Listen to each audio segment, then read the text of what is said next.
ابو صالح نے بیان کیا اور ان سے ابو سعید خدری رضی اللہ عنہ نے بیان کیا کہ رسول اللہ صلی اللہ علیہ وسلم نے فرمایا، قیامت کے دن نوح علیہ السلام کو بلایا جائے گا، وہ عرض کریں گے لبیک و سعدیک یا ربی۔ اللہ رب العزت فرمائے گا کیا تم نے میرا پیغام پہنچا دیا تھا؟ نوح علیہ السلام عرض کریں گے کہ میں نے پہنچا دیا تھا۔ پھر ان کی امت سے پوچھا جائے گا کیا انہوں نے میرا پیغام پہنچایا تھا؟ وہ لوگ کہیں گے کہ ہمارے یہاں کوئی ڈرانے والا نہیں آیا۔ اللہ تعالیٰ فرمائے گا نوح علیہ السلام سے کیا آپ کے حق میں کوئی گواہی بھی دے سکتا ہے؟ وہ کہیں گے کہ محمد صلی اللہ علیہ وسلم اور ان کی امت میری گواہ ہے۔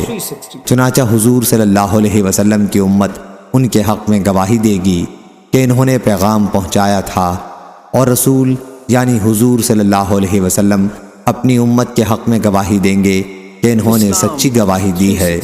یہی مراد ہے اللہ کے اس ارشاد سے کہ اور اسی طرح ہم نے تم کو امت وسط بنایا تاکہ تم لوگوں کے لیے گواہی دو اور رسول تمہارے لیے گواہی دیں۔ آیت میں لفظ وسط کے معنی عادل، منصف، بہتر کے ہیں۔ صحیح بخاری حدیث نمبر 4487۔